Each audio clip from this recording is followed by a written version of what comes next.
Hello students, in this audio video we are going to discuss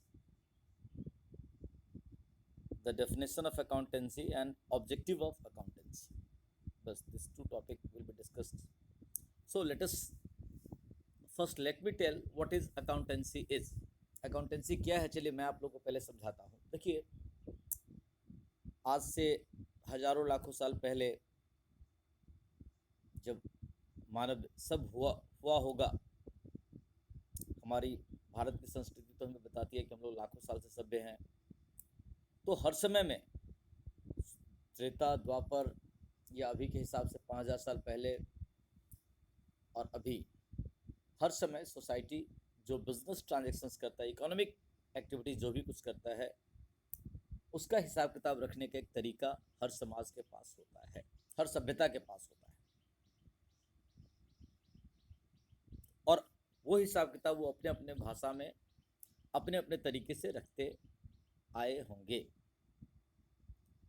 but जब Europe में industrialisation हुआ और Europe की कॉलोनीज पूरी दुनिया में थी, ज़्यादातर देशों की, और मीन्स ऑफ ट्रांसपोर्ट इतने ज़्यादा डेवलप कर गया था, कम्युनिकेशन की, सभी दुनिया के देश एक दूसरे से कनेक्टेड हो गए थे.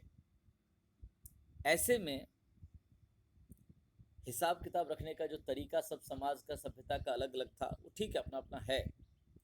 बट पूरी दुनिया में एक स्टैंडर्ड्स ऐसे ऐसे ऑर्गेनाइजेशन बनने लगे. यूनिट ऑफ मेजरमेंट में भी आप देखोगे पहले हर जगह सब कुछ अलग अलग था, लेकिन अभी है ना, foot, pound, second, metre, kilogram, centimetre, metre, kilogram, kilometre, फिर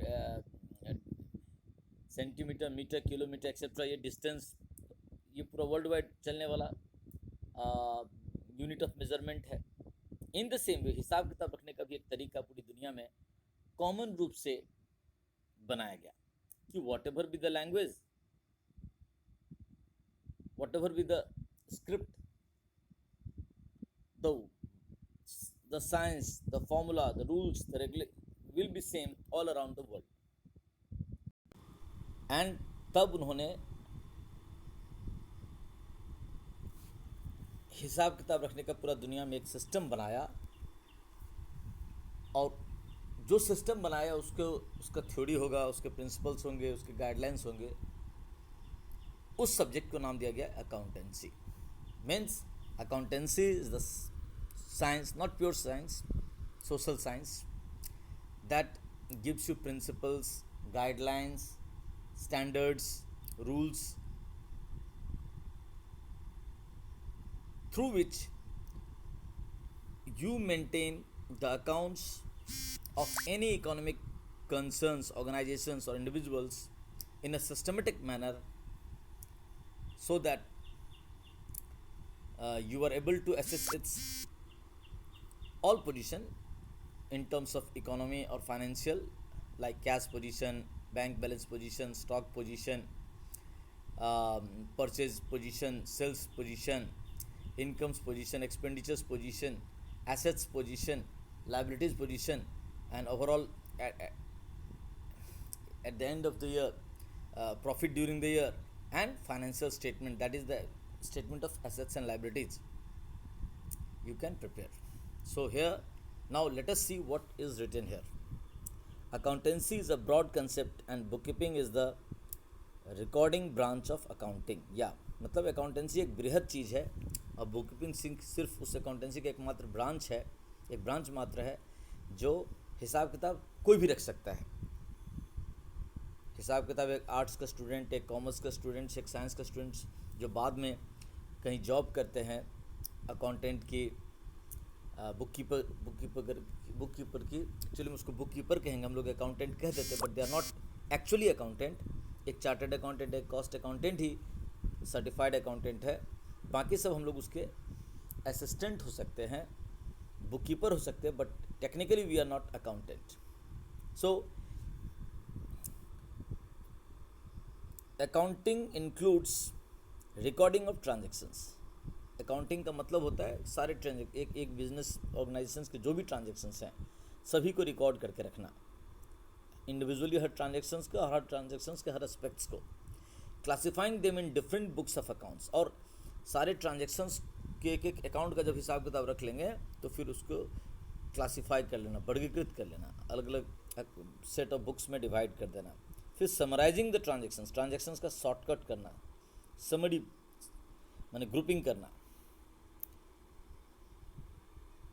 and summarising form report and interpreting them in financial statement. और फिर जब सारे ट्रांजेक्शन्स को डिटेल में मेंटेन करते, फिर उसको क्लासिफाई करके समराइज करते हैं, तो ईयर एंड में फाइनेंशियल स्टेटमेंट बनाते हैं, जिसमें एक स्टेटमेंट से हम लोग इनकम स्टेटमेंट कहते हैं, उससे प्रॉफिट और लॉस का पता चलता है, और दूसरा फाइनेंशियल स्टेटमेंट कहते हैं, उससे हम आपको उस बिज़नेस का, उस ऑर्गेनाइजेशन का साल के अंतिम दिन का एसेट्स और लायबिलिटीज़ के बारे में पता चलता है। सो accountants, in accounting what we do, we record transactions, we classify each and every account of transactions, aspects of transactions, then after maintaining records of each aspects of transaction, we later on summarize them and then arrange them in such a systematic manner and condense them, so that at the end of the year, by comparing income and expenditures, we get profit or loss, and by presenting assets, liabilities and equities of the owner, we prepare a financial statement, that is the balance sheet. अब यहाँ पे कुछ definition है, नीचे Kohler का definition देखते हैं। Accountancy refers to the entire body of the theory and process of accounting, मतलब अकाउंटेंसी एक ऐसा बुक है अपने आप में जो पूरा थ्योरी और पूरे प्रैक्टिकल प्रोसेस अकाउंटिंग के उसमें समाहित है, उसमें बताया गया है। अब आते हैं objectives of accountancy. Objectives, first, ascertain the profit और loss of a business for particular accounting period. हर एक साल का, हम लोग जानते हैं कि 12 ईयर्स का फाइनेंशियल ईयर होता है, या अकाउंटिंग ईयर जो कह लीजिए, भारत में वो 1 अप्रैल से 31 मार्च है। तो एक साल जब बिजनेस का हो जाता है तो उस एक साल के बाद उस साल भर के इनकम और एक्सपेंडिचर्स को कंपेयर करके प्रॉफिट और लॉस फाइंड आउट कर लेते हैं। To establish the financial position of a business during a given accounting period, और फिर उस एक साल का अंतिम दिन 31 मार्च को जो उस बिजनेस का एसेट्स होते हैं, लायबिलिटीज़ होते हैं, ओनर्स इक्विटी होते हैं, दैट इज़ द कैपिटल, उनको एक साथ समराइज करके, प्रेजेंट करके financial position, that is the balance sheet बनाते हैं। Third, arrive at the total capital on any given date, किसी भी दिन बिजनेस का कैपिटल कितना था, ओनर्स इक्विटी क्या था, ये फाइंड आउट करते हैं। Determine the positions of assets and liabilities on any given date, business के एसेट्स और लायबिलिटीज़ क्या हैं, कितने हैं, उनमें कितना डिप्रिसिएशन हो रहा है, डिप्रिसिएशन होने से पहले क्या वैल्यू था, डिप्रिसिएशन के बाद क्या वैल्यू है, लायबिलिटीज़ क्या है, कितना लायबिलिटीज़ पे कर दिए, कितना ड्यू रह गया है, ये सब सारा चीज़ अकाउंटेंसी का ऑब्जेक्टिव है पता करना। Identify and keep a check on any frauds and misrepresentation of money, और चूँकि कैश ट्रांजेक्शन्स हो, बैंकिंग ट्रांजेक्शन्स हो, क्रेडिट ट्रांजेक्शन्स हो, सभी ट्रांजेक्शन्स प्रॉपर प्रूफ डॉक्यूमेंट्स के थ्रू से किया जाता है। इसलिए जो मॉनेटरी क्राइम्स होते हैं या किसी भी तरह के जो क्राइम्स होते हैं, इवन इन्वेंट्रीज में भी चोरी हेरा फेरी हो सकता है, उस सब पर भी उसको मिनिमाइज या कम किया जाता है।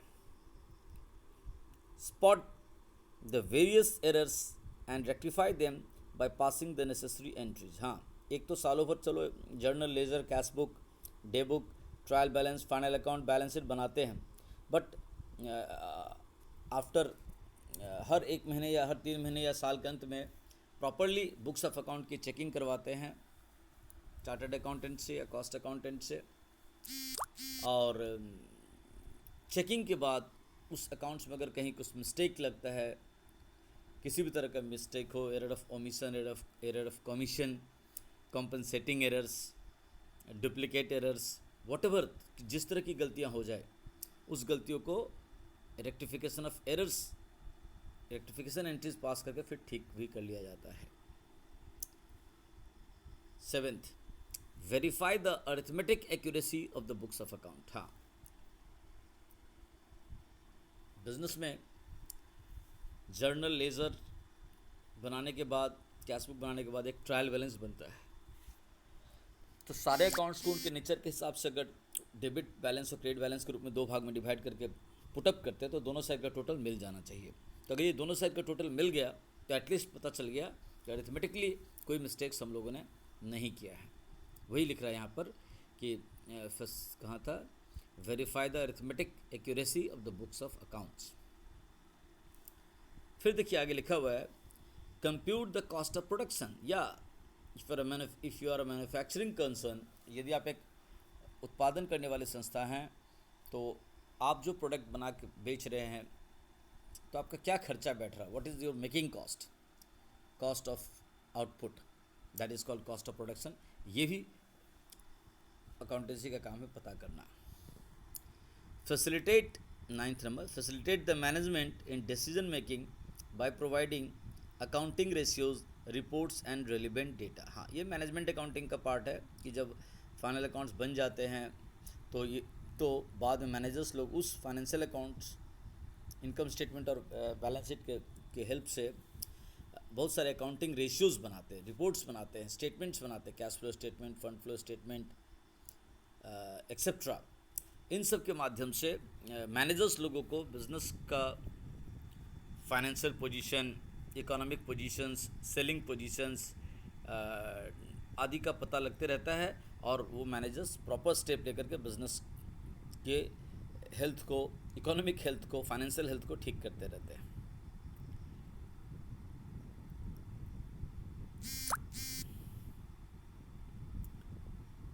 Facilitate the management preparing, analysing and controlling the cash flow of the business. वही कैश फ्लो स्टेटमेंट और जो साल भर में कैश कहाँ से आ रहा है, कहाँ जा रहा है, इसका एक स्टेटमेंट होता है, ये बनाने में भी मदद करते हैं। Last 11th, help the management from form policies for controlling cost, preparation of quotation for competitive supply etcetera. मतलब मैनेजमेंट को वो योजना, वो नीति तैयार करने में मदद करता है जिससे कि अगर कहीं से कोई ऑर्डर आ रहा है कि भाई आप बताओ अगर मैं आपसे ये पीस लूँगा तो आप क्या प्रोडक्ट का प्राइस चार्ज करोगे, तो ये कोटेशन बना के भेजना जिससे कि जिसको हम कोटेशन भेजे वो हमको ऑर्डर दे ही दे। तो ये कोटेशन बनाने में भी अकाउंटेंसी हेल्प करते हैं, ये उसका एक ऑब्जेक्टिव है। तो we have discussed here definition of accounting and objective of accountancy. Read them, understand them. If you have your own book, read from there. Thank you.